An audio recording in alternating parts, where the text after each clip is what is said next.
Dawson County Board of Commissioners voting session. Today's Thursday, October 17th, 2019. We appreciate your attendance. We'll start out with a roll call.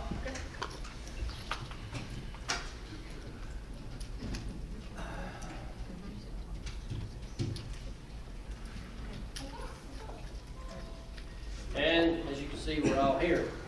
I'd ask you to stand briefly for an invocation and pledge.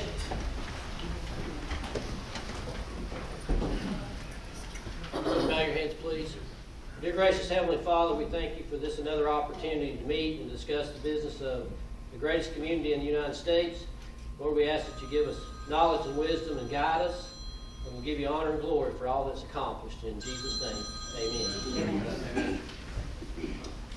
Pledge allegiance to the flag of the United States of America and to the republic for which it stands, one nation, under God, indivisible, with liberty and justice for all.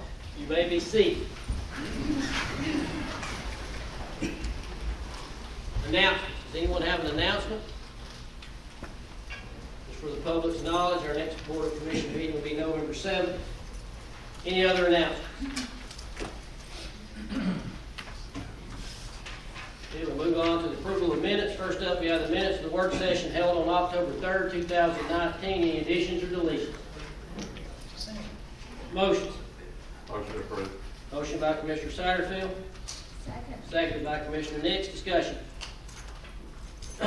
Hearing none, please vote. And those minutes are approved 4-0. Next up, we have minutes of the voting session held on October 3rd, 2019. Any additions or deletions? Motion. Motion to approve. Motion by Commissioner Fawcett. Seconded by Commissioner Gaines. Discussion. Hearing none, please vote. And those minutes are approved 4-0. Next, we have the approval of the agenda. I do have one change to the agenda, the addition of number 6 under the new business. Public Defender's request to use surplus funds to cover furlough days for state employees. Entertain a motion with that one change for approval of the agenda. So moved. Motion by Commissioner Nix. Second. Seconded by Commissioner Fawcett. Discussion. Hearing none, please vote. And the agenda is approved with that one change. Next up, we have public comment. We have one person who signed up under public comment, Mr. Ethan Underwood. Mr. Underwood, you have 5 minutes. Come on up.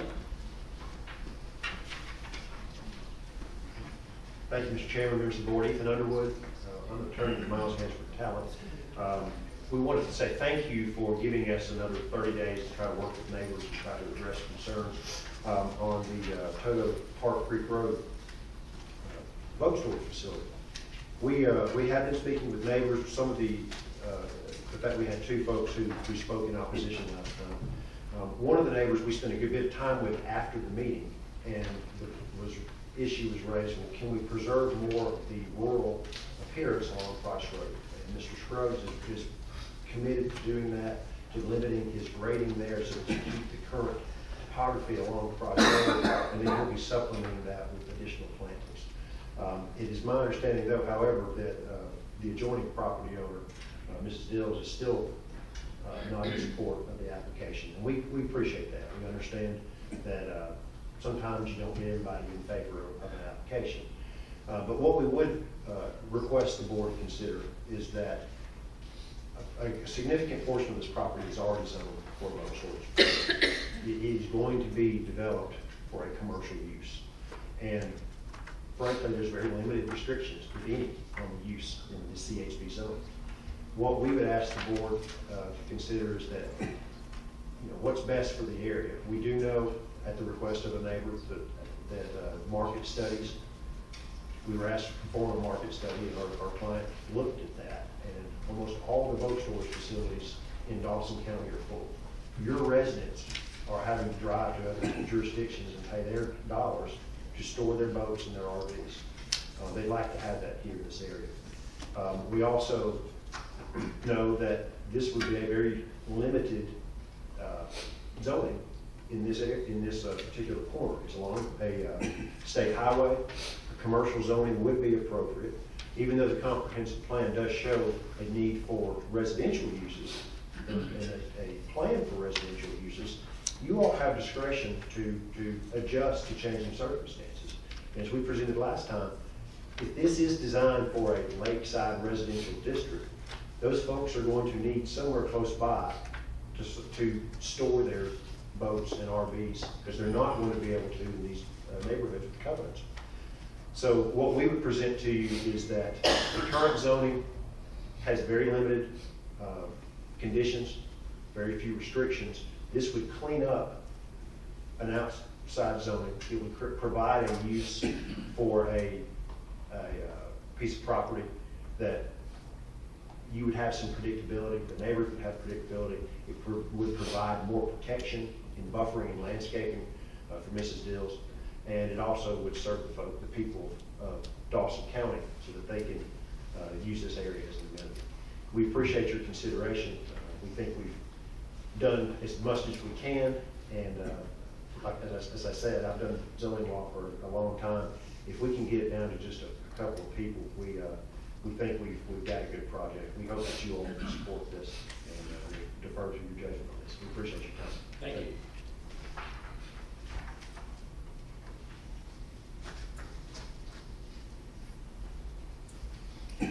All right, we'll move into the zoning phase of our meeting. The rules that we will follow: planning director will present the application recommendation of the planning commission. We'll hear from the applicant, then we'll open the hearing. We'll hear from those who are in favor of the application, hear from those who are opposed to the application. Each person wishing to speak will be allotted 3 minutes. For our zoning guidelines, anyone who speaks will need to sign in and give us your name and address. And if you contributed $250 or more to any candidate, you will need to fill out a form stating so, which I have here with me. So we'll start out with ZA 1914, which is Miles Hanford and Talent LLC requests the rezoning of tax map parcel LO5-040, LO5-041, and LO5-097 from residential sub-rural and commercial highway business to commercial highway business. This was tabled by the board on September the 19th, 2019. We had the hearing for that zoning that night, so we will not have another hearing. This is now in the board's hands. Does the board have any information they need from our planning director or the applicant?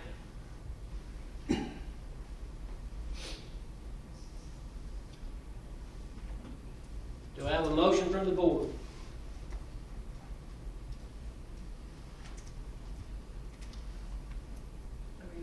I'm ready.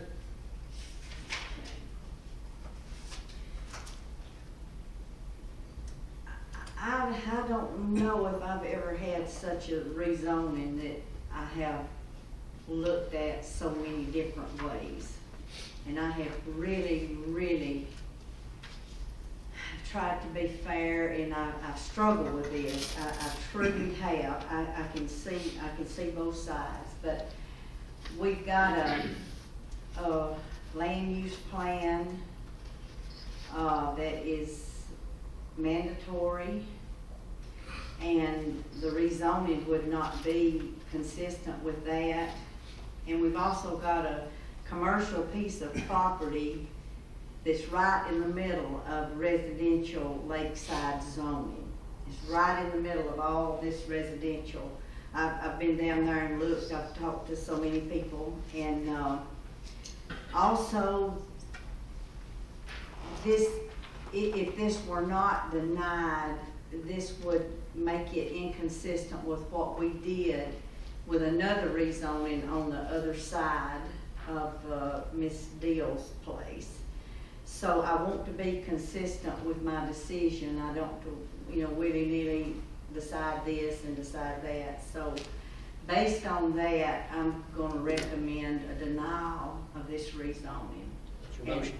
Yes, that's my motion. So I have a motion for denial by Commissioner Fawcett. Do I have a second? I'll second that. Second. We have a second by Commissioner Nix. Discussion.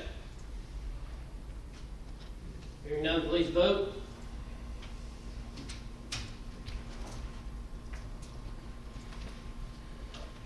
And that is denied 4-0. Thank you. Good job.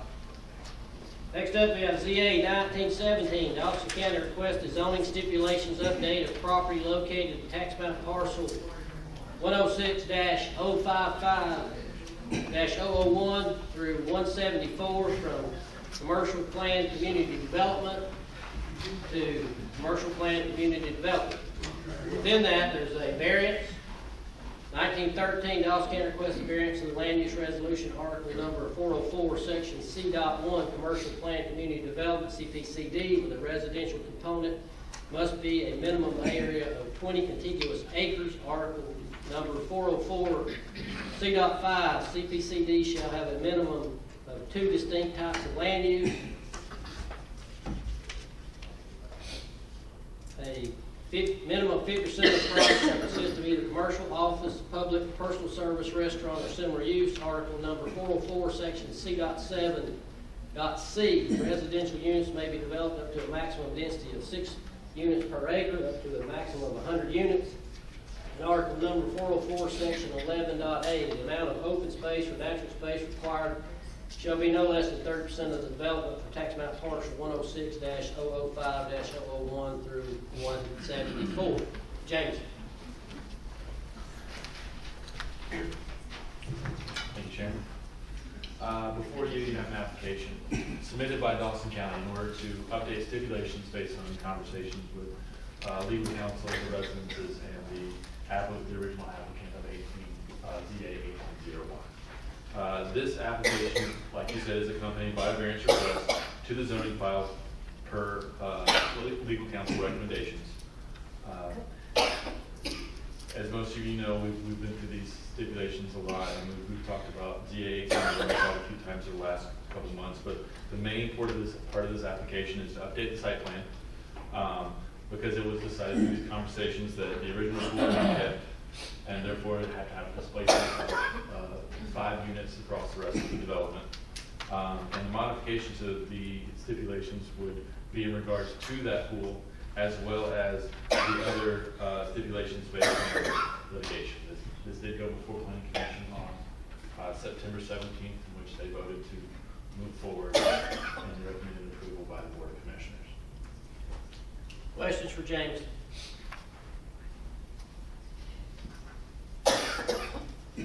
Got anything to add, Ms. Davis?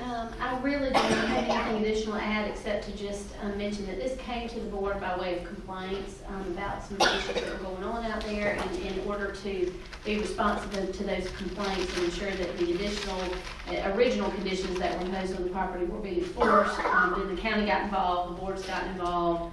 We have an agreement with the parties that they will do some things that they weren't doing that the citizens wanted to be done, considering the exterior finish, the coloring of the properties, and some issues related to the pool and signage about the rental properties.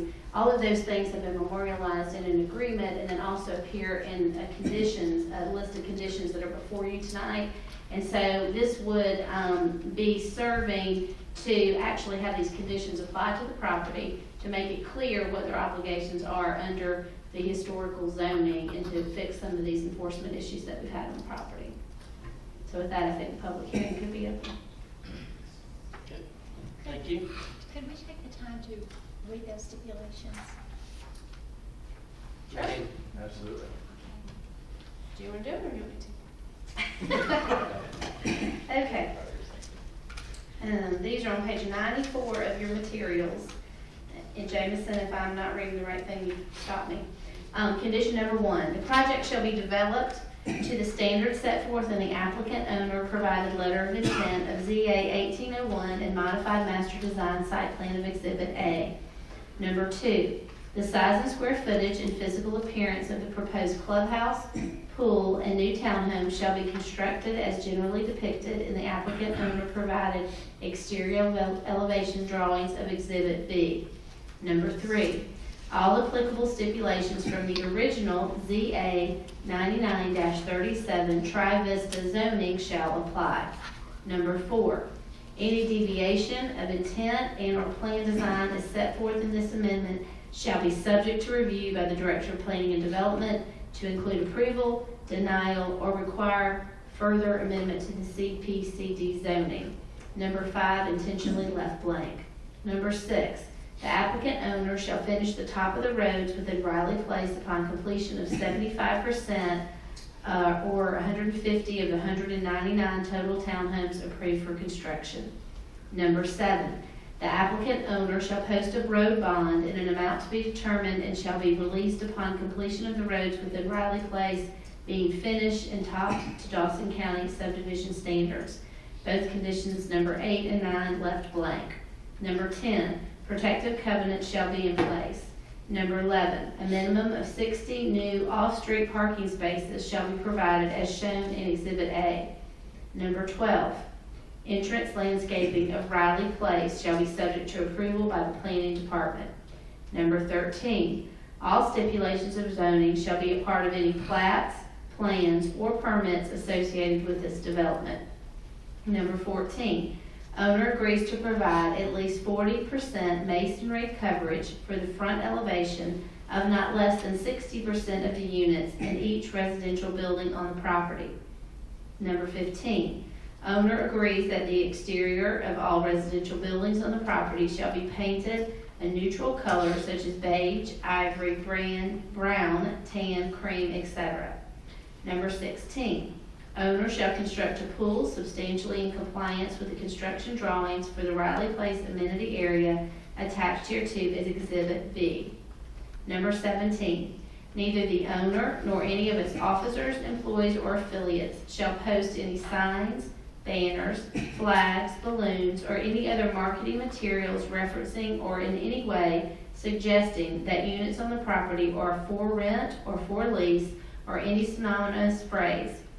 Signage related to occupancy in townhouses on the property shall be limited to 2 signs, one at the subdivision entrance and one at the entrance to the amenity building, and shall be limited to the content shown in the attached Exhibit C.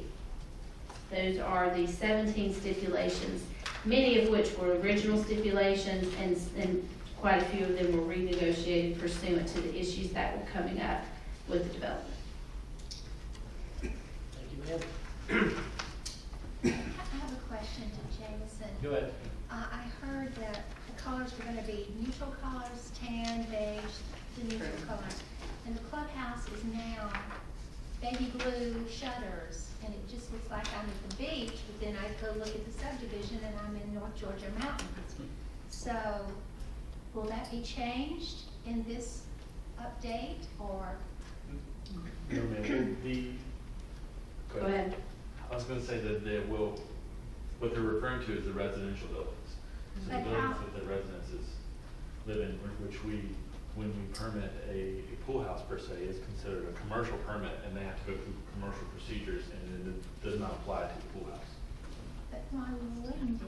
I mean, it looks like it's out of place. I mean, I'm sure the developers here tonight, we could certainly ask if they'd be willing to consider that. The condition does provide residential buildings, so I think that's how they're doing that. the condition does provide. That That's it what was we put in residential there. buildings would be those colors, so I think. So we missed that by not putting clubhouse. So then they go to, yes, is the builder here? Well, we have a public hearing, When so we I'm get sure to that they'll there, probably come yeah, and speak. That's a question I want to know. Okay. What about parking spaces?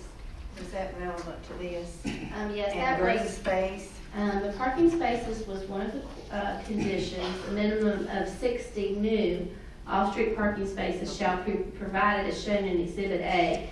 The green space and the parking spaces are shown in the attachments that you have, Okay. starting at page 95 of your materials, if you want to look there. Okay. That depicts the parking spaces and the green space. Is there a percent on the green space? Jamison, is there by ordinance? I don't recall. We do not have an exact percentage, we just know that it was less than the recommended, so there's a variant, it's part of the variance application for that. I don't like that. And remember, many of these things were already approved by the board long ago. And so some of these things like green space, I think that was part of original approvals, and these variances that we're putting in place is we're doing those because frankly, what had been approved was not consistent with the ordinance in some respects. So these variances are cleaning those issues up. But those are, some of these issues have been there for a long time. And so it was not, unfortunately, we as a board, and James and I, we did not get this zoning to be able to start from scratch. And so we had to negotiate what we could to improve the conditions, but we did not have the ability to start over because it had been zoned long ago with these conditions and with many of these issues set, in stone, so to speak. They could not be modified. Not for lack of trying. Or the developer was unwilling to modify it as well. Any other questions for Jameson or council? Thank you, sir. All right, this time I will open up this hearing. Anyone here to speak in favor of the application? Anyone here to speak in favor of the application? Anyone here to speak in opposition to the application? Come on up, give us your name and your address, and according to our zoning guidelines, you will have 3 minutes once you've signed in. Can I put some hard copies in your hand? Yes, sir.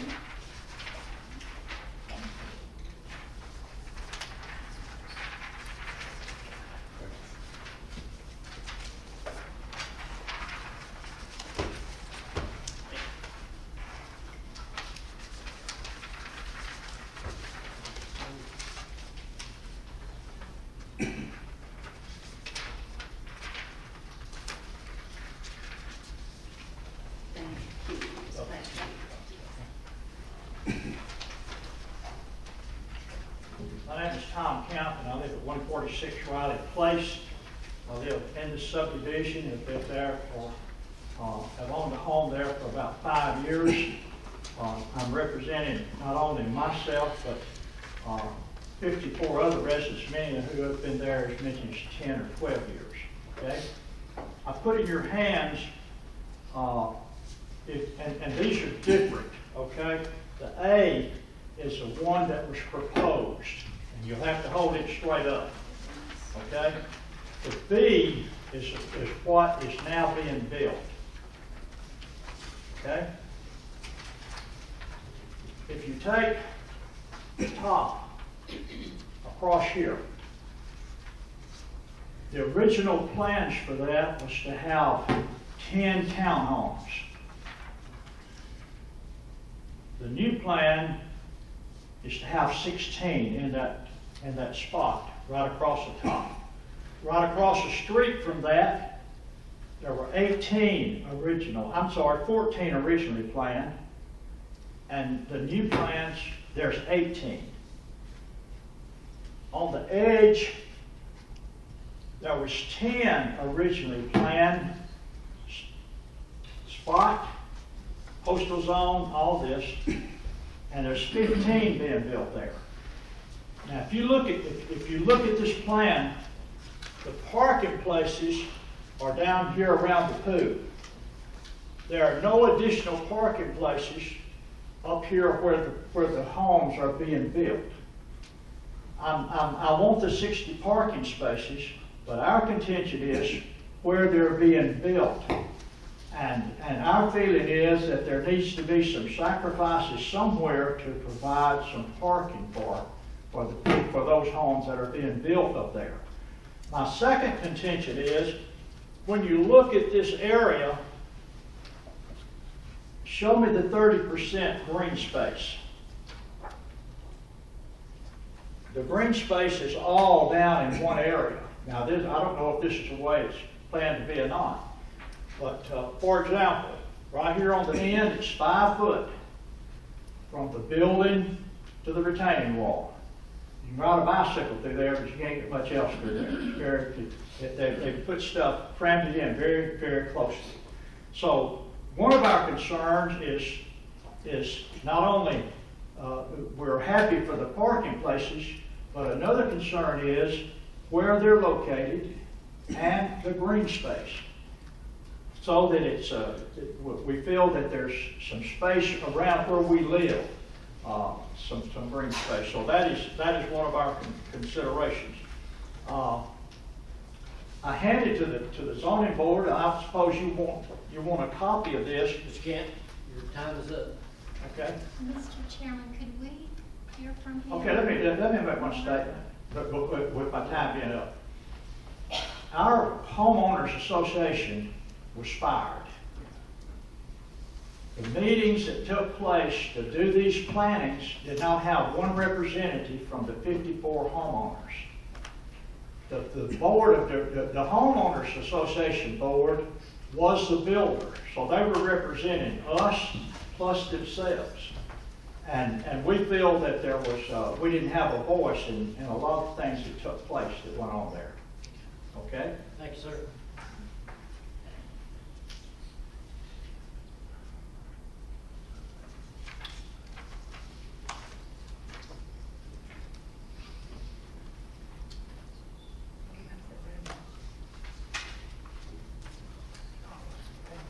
Anyone else here to speak in opposition to the application? Anyone else here to speak in opposition to the application?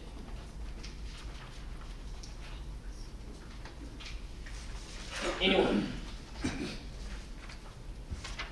Seeing none, I'll close that hearing. What is the pleasure of the board? Can we address these parking spaces and this green space?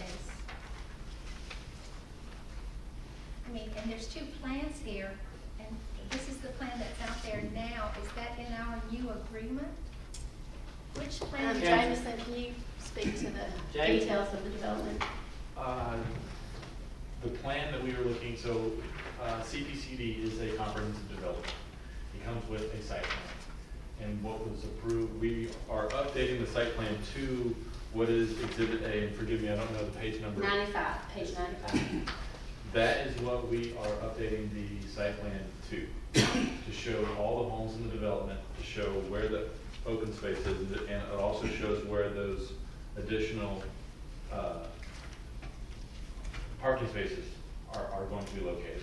This was modified from the site plan that was originally approved in ZA 1801 to accommodate the pool to be left, the existing pool to be left, and those 5 additional, or not additional, but 5 townhomes to be sporadically placed throughout to accommodate. The parking spaces did not move from the original 1801 application. The pool was desired by the community, is that correct? The extra pool, I think that was conversation.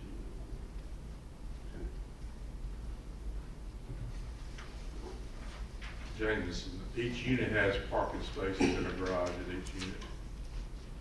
Yes. They have a driveway. Yes, each unit has either a 1 or 2 car garage and has a driveway that will accommodate a vehicle. 1 vehicle, 2 vehicles, how wide are they using? Depends if it's a 1 car or 2 car garage, but It's tiny, tiny. I think I remember when we first did this, we did add parking places. The developer agreed to that. And a lot of our hands were tied on this thing because it had already been approved before we got involved.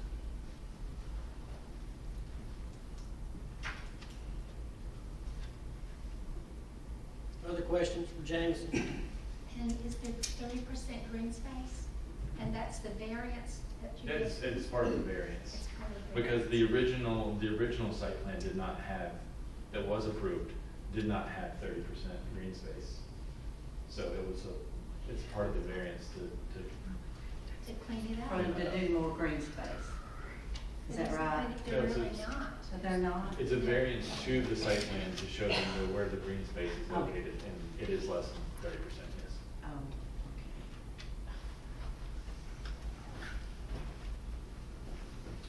Fair to say at this point, this board has tried to work very diligently with the cards that we were dealt in order to put as much protections and constraints in place for the new owner of this property that we've had challenges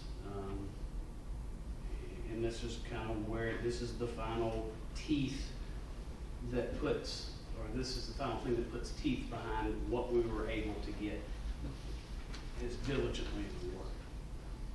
Accurate statement? Yes. Exactly. Jameson, I've heard some comments from some citizens that, an engineer is out there looking at this project and they've not been working because there's issues. Do you know anything about that? Would we be involved in that? I would not be involved in, they may have engineers out there, but my department would only be involved if they were looking to either, add a new building or they were looking to cause for inspections. So I would not be aware of that.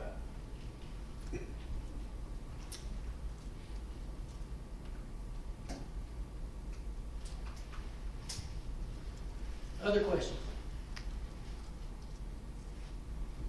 Thank you, sir. Motions.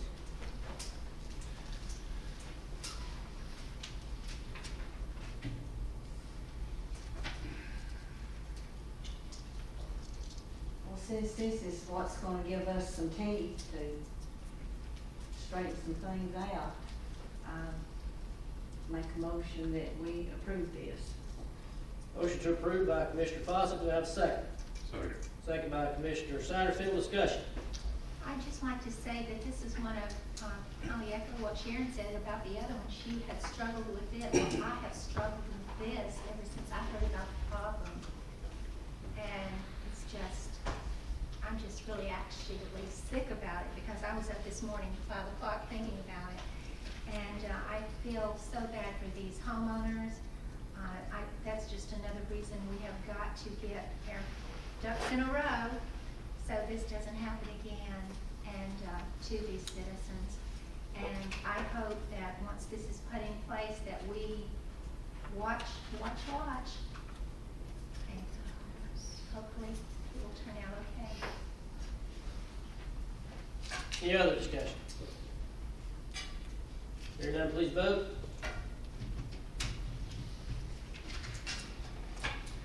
And that's approved 4-0.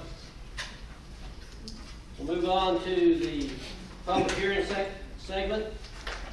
We have the proposed FY 2020 budget. This is the third of 3 hearings. The first and second hearings were held on at 4 and 6 o'clock p.m. respectively on August the 3rd. Before we get into the hearing, there's some changes that I want to go over with the board and present to the public as well. And this is in the general fund portion of the budget. The original proposed was $29,958,102. Since then, we've seen a decrease in insurance due to us being given incorrect numbers showing our employer costs. So that's a $350,456 to the good. We have also found out since we presented this that in 2020 will be an anomaly that comes along once every 11 years.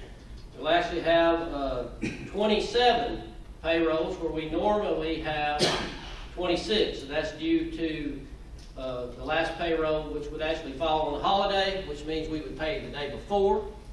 Then we put it into the 2020 budget. And that an addition of $296,007. Well, that changes the budget. Before we talk about any other changes, to $29,903,653, which is actually less than where we were to begin with. That also changes the use of fund balance due to the increase in planning fees. As you remember, the board voted a couple of meetings ago to change the fee structure for planning. That gives us an increase, or $658,229. So we had originally proposed to you the usage of $2,524,978 of fund balance use. The new one would be $1,866,679 use of fund balance. And if you remember, at the end of 18, we had $8.2 million in fund balance. And as I stated in the presentation, we have used Some of that, Ms. Vicki is anticipating that we will only use about $500,000 this year. In reference to solid waste fund, I'm going to propose to you that we add a forklift out of solid waste, not out of the general fund, but out of solid waste. Was not presented during the budget process, but after talking with Public Works and with Fleet and the construction of our new Public Works facility and our new Fleet facility, the way they're going to be able to store some stuff is going to require the ability with a forklift. And so I would propose that change to you as well. And that will change the solid waste fund budget from 863, 729 to 913, 729 with a forklift addition of $50,000. Also, if you'll remember that I presented to you a capital fund that had $250,000 that was proposed. And I had made a recommendation to you that we spend $29,000 for a floor at the new fleet shop. And I also had made a recommendation to you that we buy a van for our county extension office. The van total would be $33,010. The 4-H department would put in $15,000, so our part of that would be $18,010. And with that added in, that brought the capital fund up to $265 with their $15,000 that they would be contributing. And I also had told you that there was remaining of $202,990 that I would leave to the board's discretion. And Commissioner Gaines, I'll turn it over to you because you have made some recommendations in reference to the spending of that capital. So on the first piece of the capital would be the vehicles, and Tim and I had some conversations on this.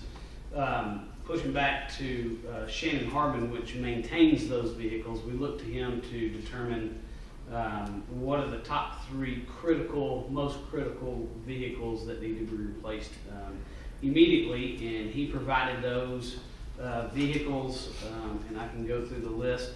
The senior citizen van, there's some serious transmission issues there, and it can be taken out of service any moment if it hasn't already.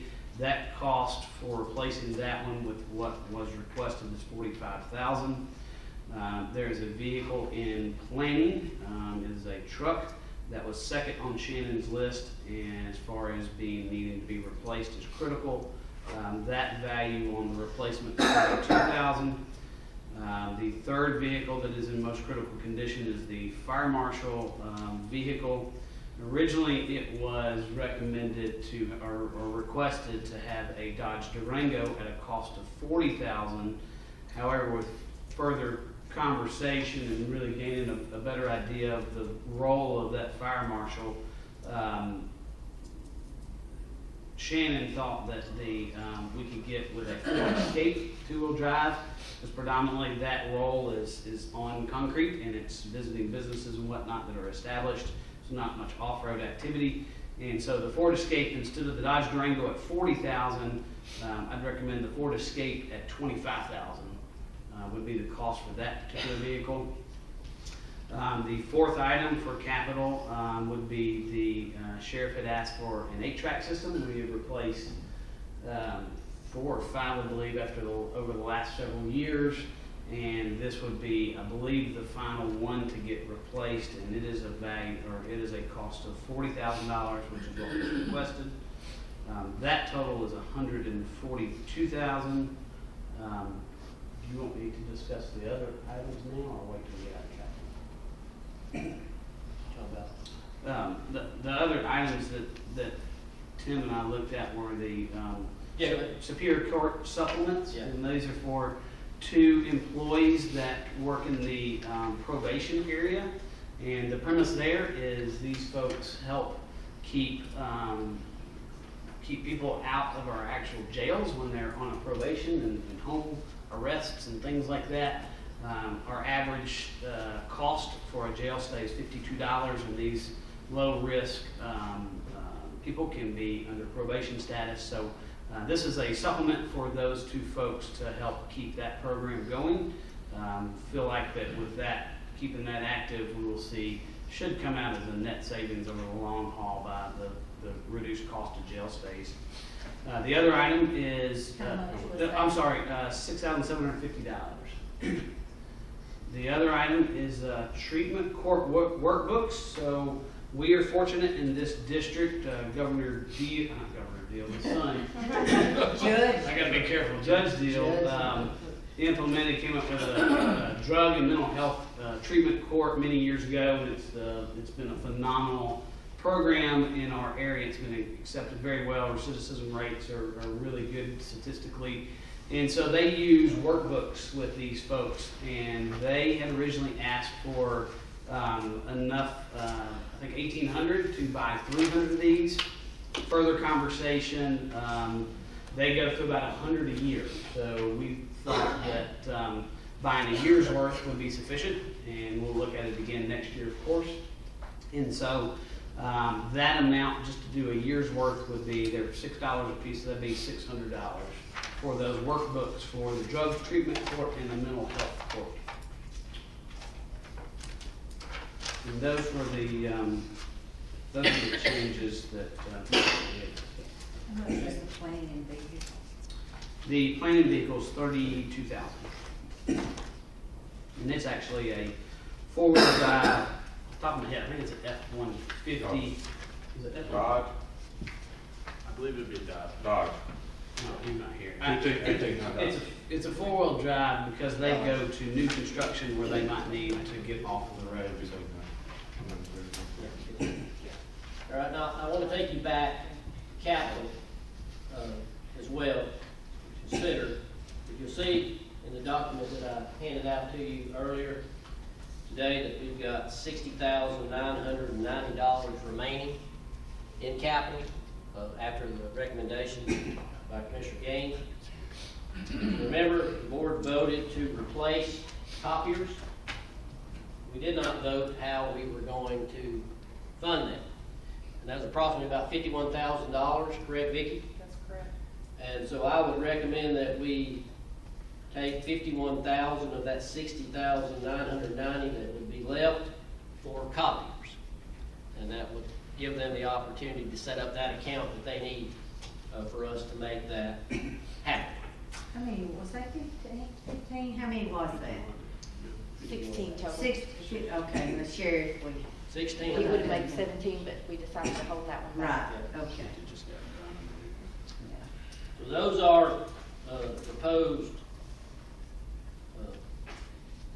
changes, really only a couple of changes. The money that we had in capital is not really a change, it's just how we're going to spend it. That money was already in the budget that I proposed to you.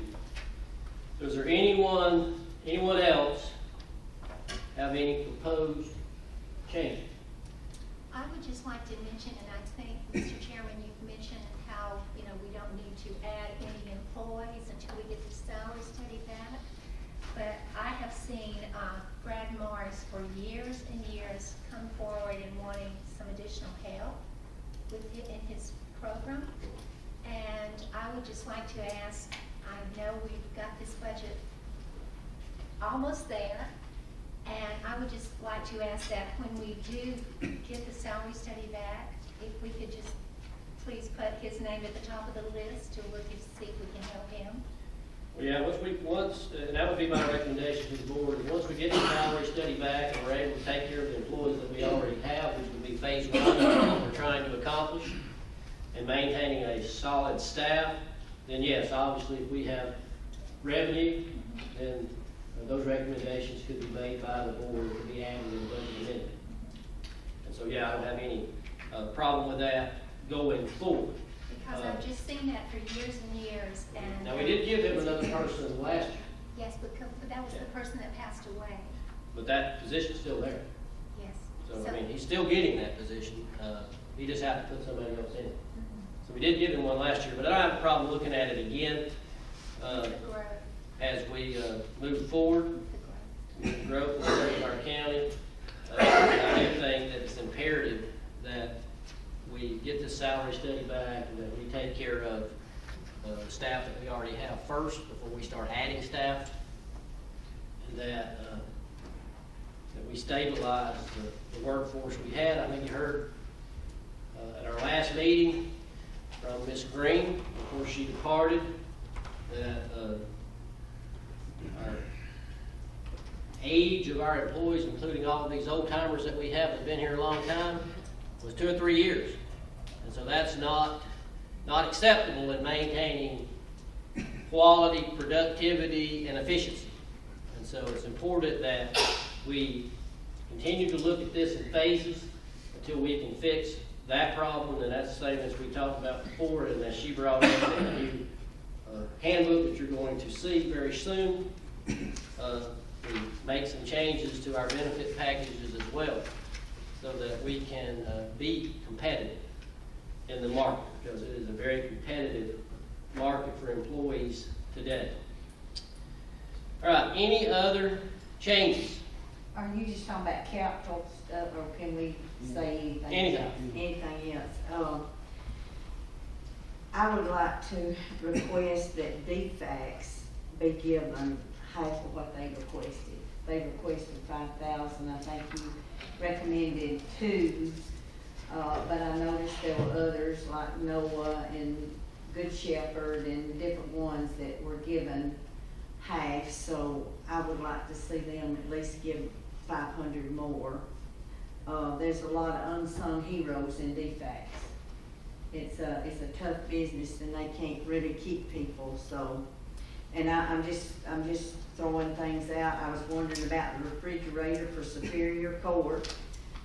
Ooh, when they described where they put their lunch food in with what else, I'm still not over that. So I think they probably need a refrigerator. I wanted to ask about the software for planning. Is that in here? We'll talk about that when we get down into new business in reference to the land sale. Okay, all right. And then I would like to see the Humane Society employees, and I know you said we're, taking care of the salary study, but I mean, $9 an hour is hardly anything, and they requested $1. I don't even know how many employees they have. I made an adjustment to the Humane Society. I raised, Well, you gave them 13,000. and They that would allow request- them to do whatever is most important. Is that right? So they can use that every how they want to? Okay, all right. Whatever is most important to them. Okay, all right. Because we just pay them monthly, correct, or quarterly, Ms. Vicki? Okay, so we don't really tell them how to spend it. Okay, all right. All right, I'm good. So, Ms. Vicki, what was the proposal for DFAX? What did I propose for DFAX? It was Do you have that in front of 2,000. you? They requested 5 and you gave them 2. Was it 2? Yeah, What did they get the year before? I don't think they got, the year before, I think it's been increased, I think, the last. well, it's not been much, they never Yeah. do ask for very much. But the others had got half, and I don't know why they didn't get Oh. half. Yeah, I don't remember, but they really never asked for much. I don't have an issue with that, I just couldn't remember what I had proposed. So it was 2? Well, I don't know the year before, but it was 2,000, they asked for 5. Okay, And like Good Shepherd asked for 2 and you gave them 1,000. Right. And, Noah asked for 1,500, gave him 750, and Yeah. somebody else, so I just think it could be consistent. Sorry. Is that right? Their 19 budget was 29,800. They requested 34,800, and so far proposed 31,800. so that was an increase of 2,000, Yeah. so, But the request was 34,800? It was 5, a total increase of 5, was it not? 29, 34? they asked for 5,000 increase and we gave them 2. Yes, For our request, our promoted, so you want to give them 25 yeah, instead of 2? yeah. That Just would make change it that to what? consistent with the others. Okay. All And right. then from a verification standpoint, the refrigerator, it's already baked into the Superior Court, wasn't it? Yes, it's Superior Court. It's drug court, yes. So they requested, I believe it was 1,700, and you proposed 1,500 for that line item. So the other item in there that they requested was the shredding services. So he gave them all but $200 of what they asked. It wasn't specifically $500 for a refrigerator, but Okay. They should be able to get that. And that's what, They should be able to get it for sure. yeah, okay. I tell you, I've got some kind of, I don't know, I shouldn't, some kind of syndrome from their description. I still see it up there. I'm not over it yet. It was awful. Anything else? I would say I'm okay with, Sharon's idea of the 500 for DFAX. I'm fine with that. I don't have a problem with that. The refrigerator's in there. Going back to kind of Julie's thing, and hopefully we get the salary study coming back in to take another look at that. I think that was that on? Like Humane Society, and she mentioned the full-time attorney Yeah. for them, so. And I was on board with that too. And we're gonna talk about the software for. Yeah, that'll come up, so we'll get that in a minute. So I mean, Cause they need that. I'm comfortable with those items that you suggested, and Julie, I mean, the commitment to looking, and that's probably globally, but making that Yeah, I a just top want to go on priority. record, is I think there's a need there. I've heard it so long. Sure. I think he said that the DA's office had 13 employees and they just had 4. I think you're I right. think that's what he said, so I mean, that's kind of, and I mean, in this world, I mean, everybody's entitled to a legal defense. We need They have, people not to do anything. The state provides them funding for the, like Brad's position, who's the chief, and then they get one, public defender per judge that the circuit has, and we have 5 judges, so they don't count the chief judge because the head of the public defender is basically, I guess, his person. So they have 4, 5 that's funded by the state, and then we're funding half of another one with Hall County, and then we're funding a whole one as well from our own budget plus a administrative assistant. I thought we had So two they that have- was 50%. They are, but that's an investigator. Right. And like this, Well, could it be 50? Well, I can't speak for all counties. No, so basically, 5 that the state funds, plus an investigator, plus 2 administrative assistants. And then we're funding a public defender and administrative assistant, and we're funding half of a public defender and an investigator currently. So whatever that adds up to, that's what they get in their office. And I don't know how many, I couldn't tell you how many Hall County is funding individually, because I don't know, for their office, so. It'd be worth going back and looking at the caseloads and revisiting that, because I think Julie, last time he was here, he was able to give us some of those statistics. Well, he was, like in 2016, they had 441 cases, 2018, 800. So it's continually going up, everybody keeps getting into trouble. Yeah, I mean, I'm more than open to looking at any of the personnel needs that anybody has once we settle this Yeah. salary thing.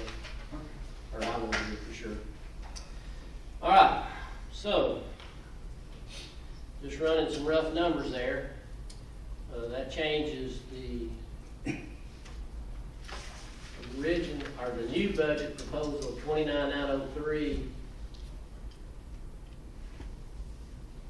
Well, no, general fund was 29,911,003, and if you add the 51, no, that's already in. That's already built. That's already built in, so it'd only be $500 difference. Yeah. So that would be 29,911,553. Or 503. All right, so any other proposed changes before I open this hearing? All right, hearing none. At this time, is there anyone here, I'll open this hearing, is there anyone here to speak on the proposed FY 2020 budget? Anyone here to speak on the proposed FY 2020 budget?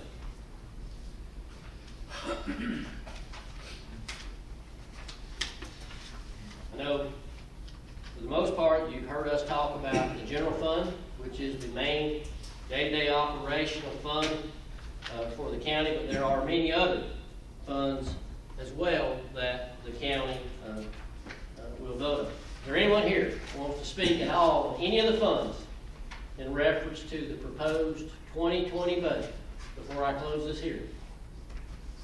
Seeing none, I'll close this hearing. All right, so the changes, with the changes, well, yeah, and the recommendations, because Ms. Vicki added those in, we're looking at, and correct me if I'm wrong, Ms. Vicki, 29,911,503 for the general fund budget.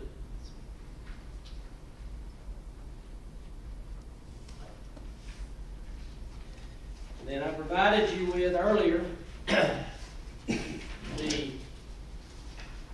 complete budget list of all the funds, which includes the general fund, the day fund, the jail fund, the LVAP, which is Crime Victims Fund, Law Library, Fire EMS, Donations Account, Family Connection, Inmate Welfare Fund, DA Forfeiture Fund, Confiscated Assets, Dawson County Sheriff's Office, the Mercy 911 Fund, multiple grants, hotel motel tax, Go Bond Series, Splosh 5, 6, capital projects, Pauline Ivy Senior Center, Solid Waste Enterprise, DCAR GIS Enterprise, Fleet Fuel and Maintenance Fund, Inmate Escrow, Key Impact Fees. Total recommended, so that would change that by $500, is that correct? No, because you get, this first line is, you got to go to 29. Add it 500. Yeah, it changes it by, total amount is 78.50. 7,050, okay. Let me add that to the bottom. That makes your total number 45,352,120. 45, 45,352,120. 120. All right. At this time, the board, if you so desire, can adopt the 2020 budget. We've had the hearings we need to have with all the changes. You've heard the new numbers, and when you, if you desire to adopt the budget, you'll be adopting the entire list, all the funds. And as he said, 45,352,120. Is that correct, Ms. Vicki? I'm coming up with a different number, but. All right. What do you get? Get straight. Okay. Okay, if you add in the supplements and the treatment court, that brings it to the 29,911,003. It'll be 50, oh yeah. And then add in the 500 plus the 50,000 for solid waste, so that would, okay, I've got something else in here with me. Solid waste is a different fund. Yeah, the Yeah, 78. oh yeah, we're gonna come down to here. You gotta add that into solid waste. Yeah, but I'm trying to do like a grand total of all of them. Yeah, that's what, Yeah. 50,000 right there. Yeah, we Yeah. gotta add the 50. Gotta add that to that. Let me just double check. Yeah, take your time. You're right, I Take left your it, time. you're right, I left out the 50,000. Okay. Okay.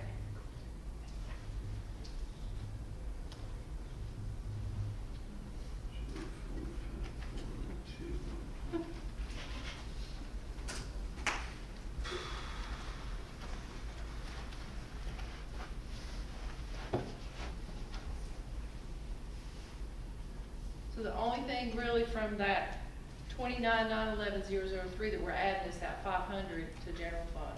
So the total change would only be 50,500, correct? Mhm. Yeah. Okay.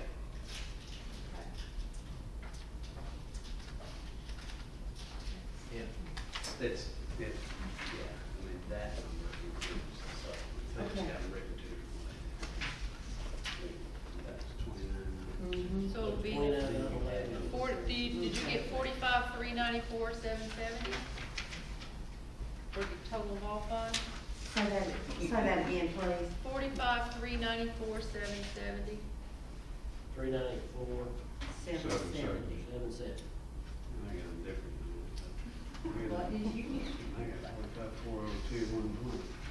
45,402,120. Vicki, on the general fund, number 100, under the recommended, it shows the 29,903,653. We've got to strike that and go to 29,911,503. Right, And so that's a Yeah. difference of 7850 from the 29. okay. 903. Okay, that was what I got originally, And then okay. you add the 50,000 to the enterprise. So that's a total increase of $50,850 Fifty, yeah, to the 45,344,270. So I get 45,402,120. okay, that's what I had originally, okay, Okay. thank you, sorry. 402,120, 45,402,120. That's the total of all of the different counts in the budget for 2020. All right, any other information needed? Motions? Make a motion that we adopt the presented budget with the various line items to total $45,402,120. A motion to adopt the 2020 budget, 45,402,120. Do I have a second? That, Go ahead, Mayor. Motion by Commissioner Gaines, second by Commissioner Fawcett. Discussion. It might be important, just for a note, that we're very fortunate the amount of sales tax revenue that we get in here. For those that keep up with this, is we get a large amount of sales tax revenue that's generated, so this is not all just property taxes. There's a lot of other things. Penny of sales tax equates to about 4.8 mils of property tax. So, very important to our ability to do what we do. All right, so a motion and a second. Have any further discussion? Hearing none, please vote. And that budget is adopted 4-0. Thank you once again, Vicki and Natalie and your staff, for all of your hard work in helping us get that put together.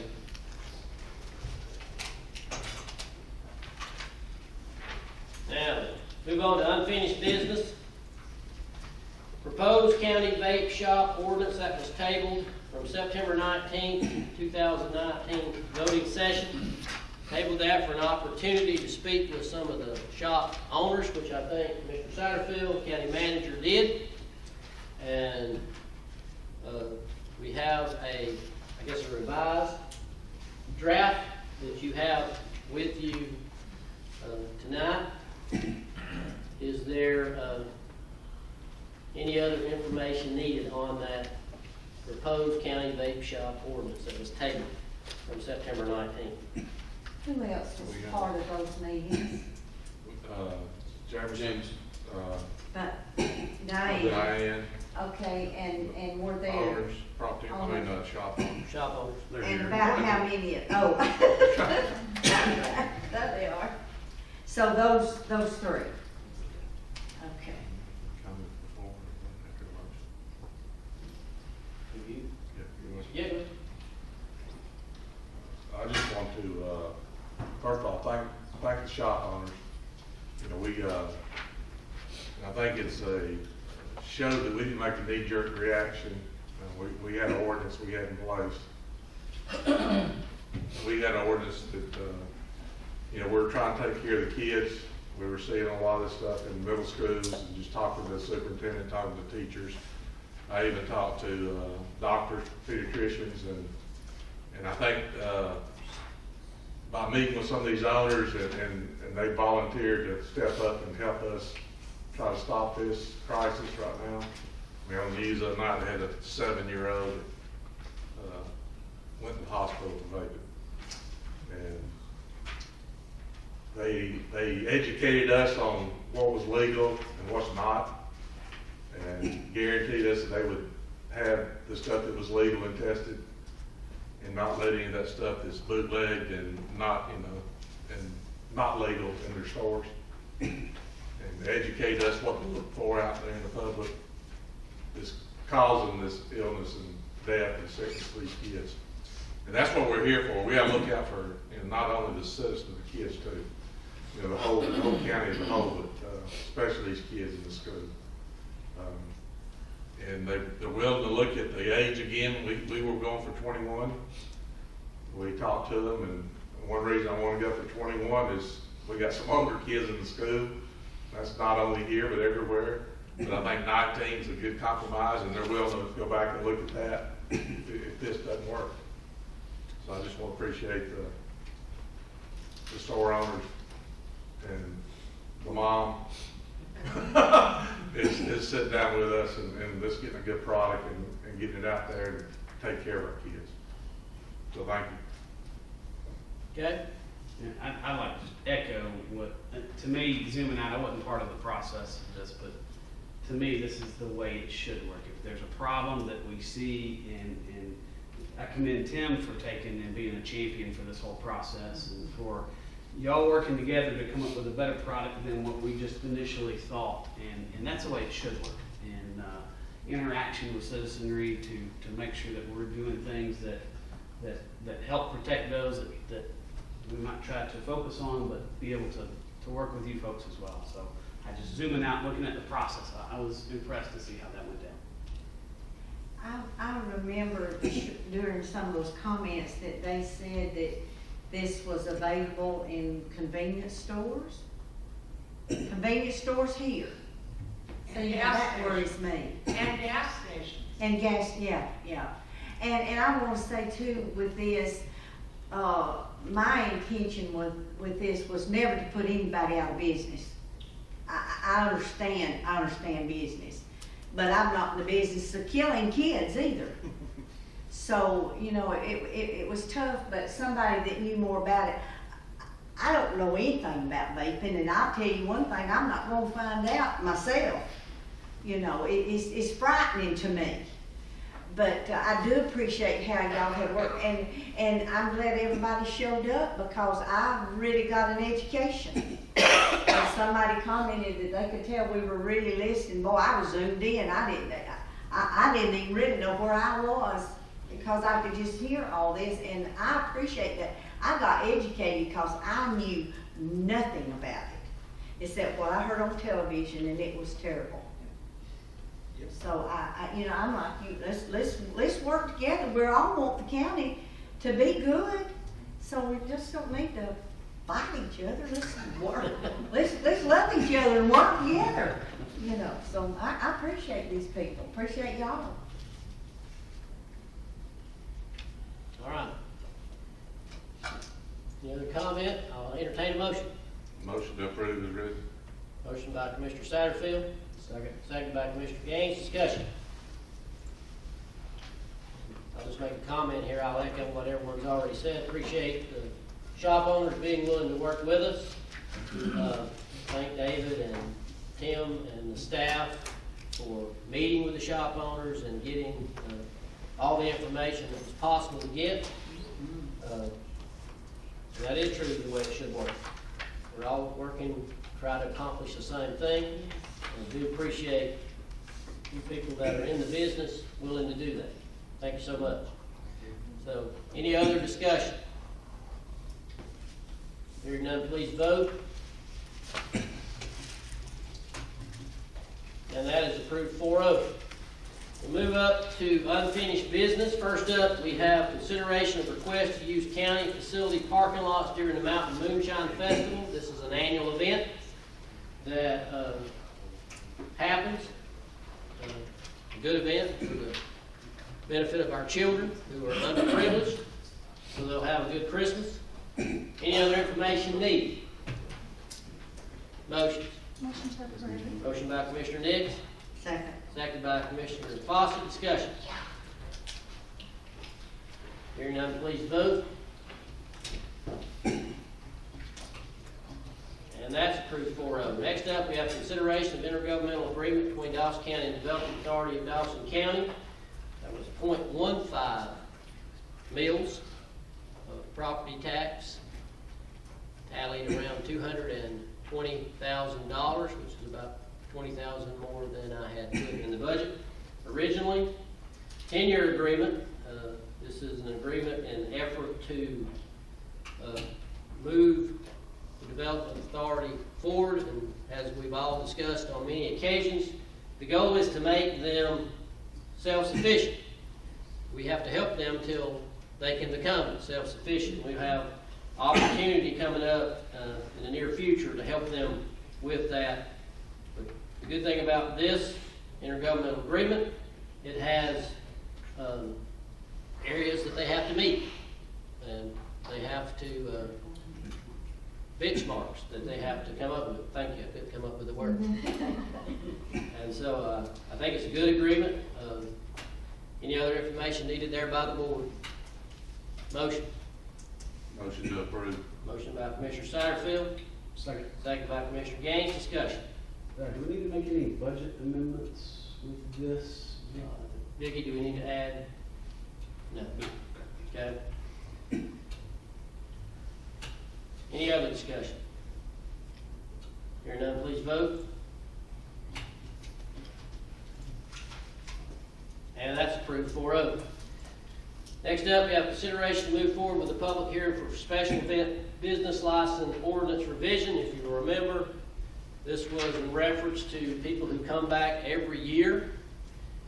They still would pay the fee, they still would fill out the application, they just would not have to come before the board every single time. They would go to the county manager or his designee to get that approved. And if it was ever denied, they still have the opportunity to appeal to the board as well. So, but this would be to move to a public hearing. So is there a motion? So moved. Motion by Commissioner Fawcett, Second. seconded by Commissioner Nix. Discussion. Hearing none, please vote. And that is approved 4-0 to go to public hearing. Next up, consideration of IFB number 349-19, sale of surplus real property owned by Dawson County Board of Commissioners. This was a rebid. We got 2 bids. Melissa brought that to us, and I believe the high bid was $227. Is that correct? I think so, 208. Yeah. 272, 208, 227, 208. 27. Sorry. Yeah. 27. Yeah, I wish you were the other way. Give that 50,000 back. 227. 42,000. 208. 208. Yeah. Now, the board has some options here. The board can vote tonight just for the approval or the disapproval of the sale, if they so desire. You could add into your motion how you would like for this money to be allocated as well, if you desire to vote to sell the property.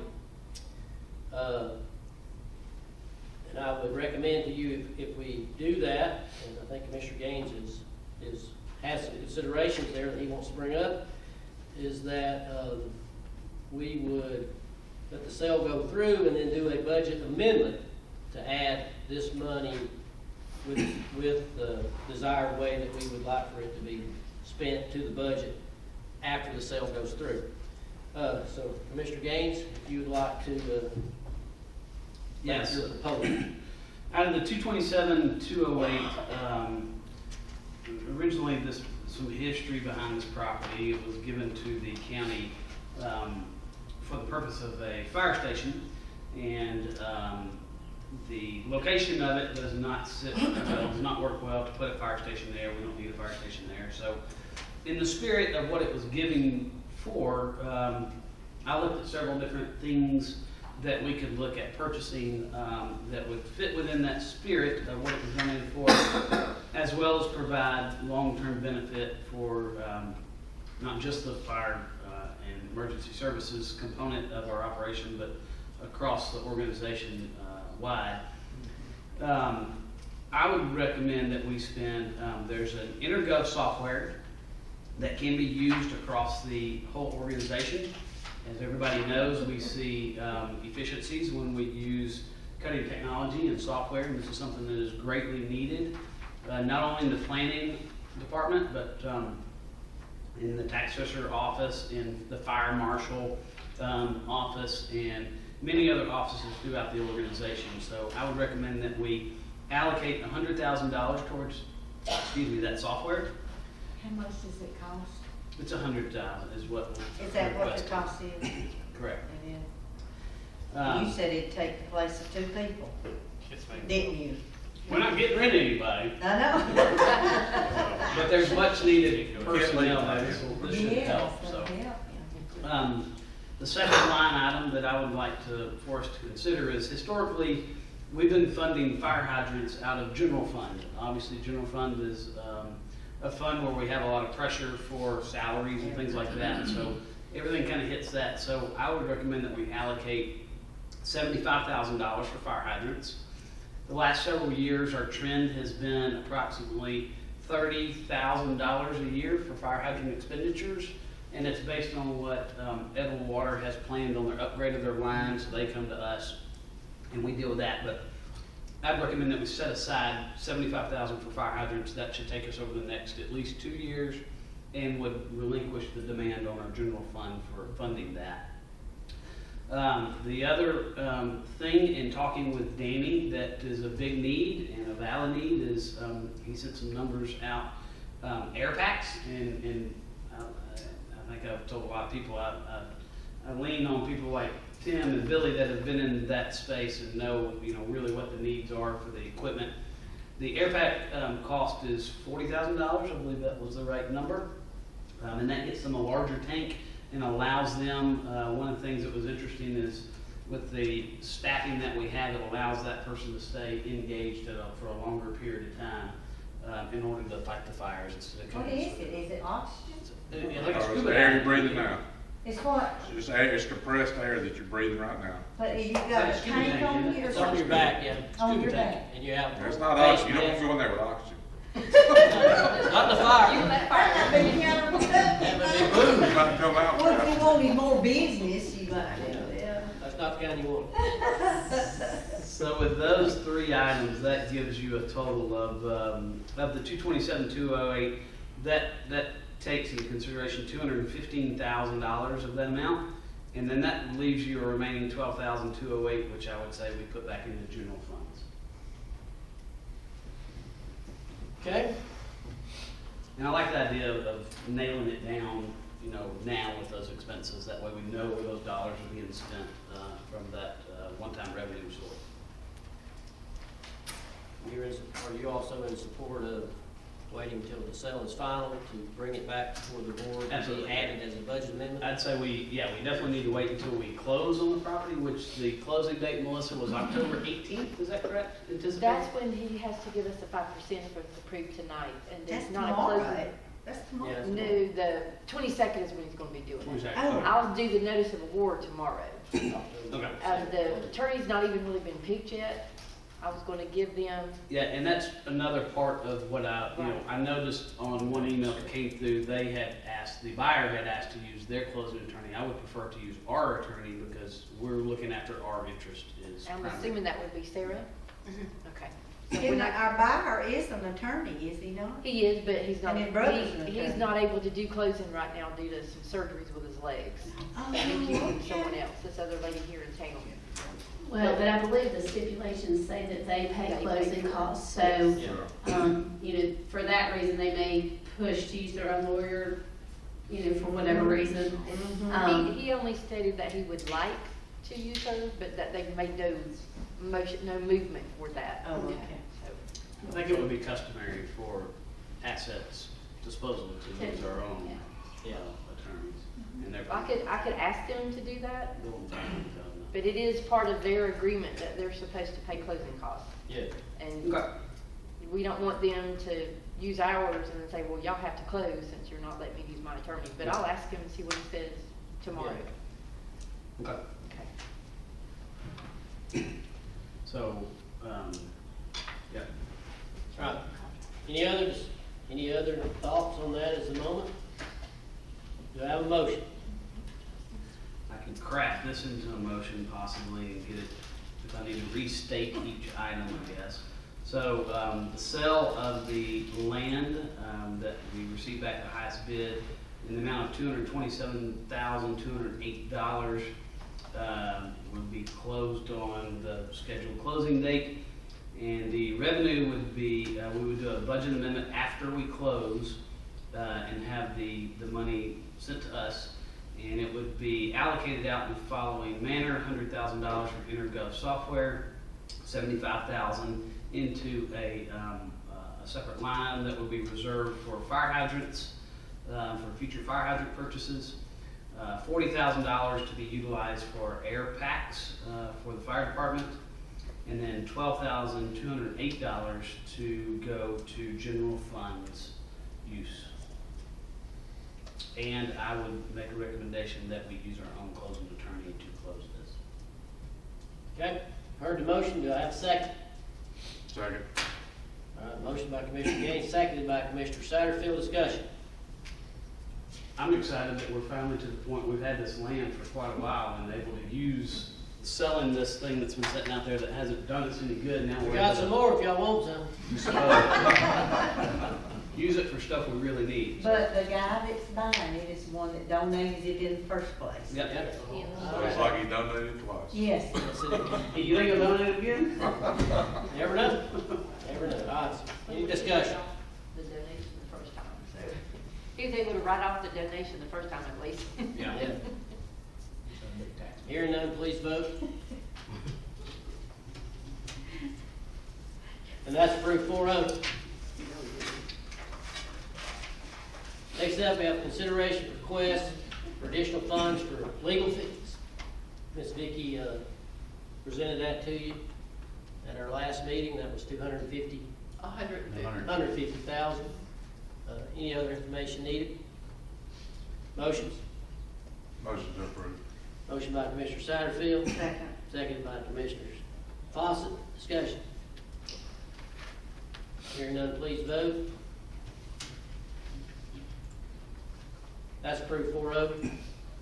Next up, we have the added item, the public defender request to use surplus funds to cover furlough days for state employees. No addition to his budget, it's just money that's already in his budget that is not being used in 2019. Any other information needed? What was that dollar? 45,890. If you don't mind, I'd like for it to be clarified that that's state funds, it's not county funds that he's gonna be getting. This is state funds. Does it come to us to be distributed out? No, It's out of his budget that we give him, that he's talking about, correct? no, sir.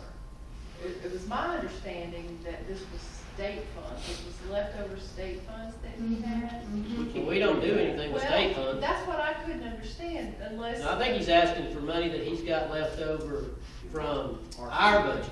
That wasn't the way that Nikki explained it to me when she. To make it- called. We ain't got no control over state funds. To make it Well, that's furlough. what I said. I said, well, we don't control the state, This and I is- thought maybe you should. I think what he's trying to do is he's talking about using the money that's in his budget to cover the state furlough cost of the state employees.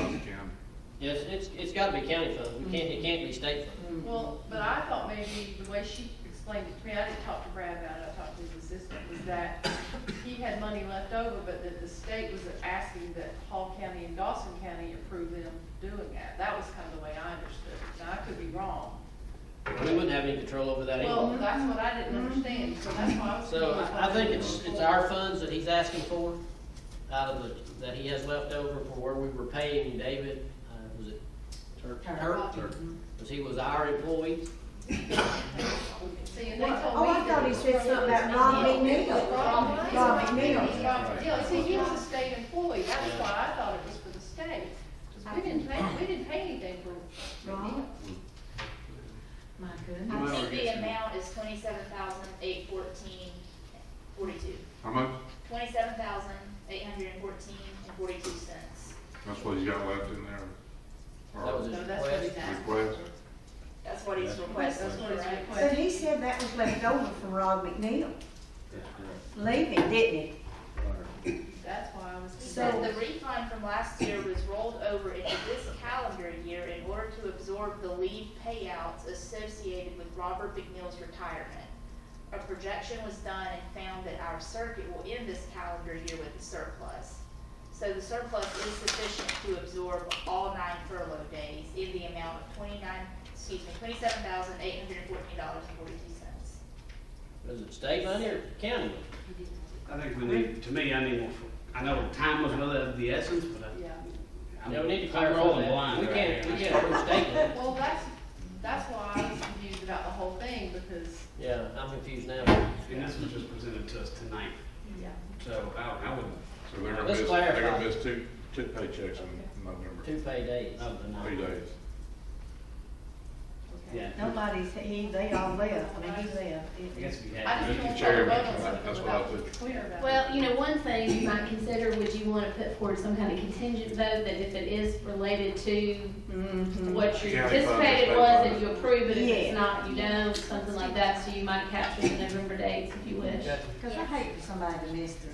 And I'm not pushing for that, I'm just saying that you could make some kind of contingent motion if you wish, if you know what you think you knew. I mean, I don't know, it is confusing. It is confusing. Yes. Okay? My motion would be that we just support his request to use that money left over, whether it be state or whatever, that Dawson County supports that. Well, we But can't not do to it if exceed. it's state. Well, I mean, it sounded to me like that the state just wanted our permission, that we didn't care. Because didn't I hear that from someone? That was kind of the way I understood it, but like I said, I didn't speak to her directly, and she just called me and wanted to know if I was okay with it. And I said, well, I can't approve that, anything like that, the board would have to approve. So I was a little confused as whether she was talking about state money or county money, so. If we were to not vote tonight, could we, and we decided further down the road, once we gathered more information, could we make it retro in order to take care of the dates? That's a legal question. But if the date's already passed, they're not gonna. Well, I think we could, but I think his point was more that they needed the coverage in the courtroom as much as the pay. Yes. If the date for their furlough passes, they're not gonna pay them back for that, I don't think. But they were told not to show up on furlough days. Right, but I think, wasn't he contemplating that they would appear in court Yes. anyhow? If they got Yes. paid, yeah. Yes. uh-huh. And they did We come, I make think. pitiful eyewitnesses, we make pitiful eyewitnesses, we can't. I think we could do like our council has stated, we could do a contingency. If it's county money, then yes, we approve. If it's state money, then that's up to the state. Well, but you have no objection perhaps. to We'd the have No, no objection to the You state. know, we have no objection to the extent it's legal to do that, and it's. Yes. Yeah, Yeah, right there. Yeah, okay. That's my motion, Mr. Chairman. okay. Contingency. Right, If so, it's county, we'll approve it, Yes. and if it's state, that's fine. We have no problem. We have no problem. all right, so that, we have that motion. Do I have a second? A second. Second. Commissioner Fawcett, discussion, any further discussion? Do we have to put the not to exceed the amount? Well, I think all that's in play is just any surplus funds that he has. Yeah. So we're not funding any new budget amounts, it's No. strictly what might be available as, he represented it as a rollover from a refund from last year. And I just read the agenda document again with Kristen, and I still can't tell from that I'm not sure. Yeah. completely Okay. whether it's a state refund or, because the refund reference is an odd, I don't think we Yeah. would call it a refund in the county. So I think, just to be clear, our motion would be contingently, if it's County. a request for county funds, we would approve that. If it's a request for state funds, then we do not have an objection, provided it's legal and acceptable to the state. Okay, so we have a motion and a second. Any further discussion? Hearing none, please vote. And that's approved 3-1. Right, no one signed up for public comment in this segment. Thank you for your attendance, we're adjourned. Some of the confusion.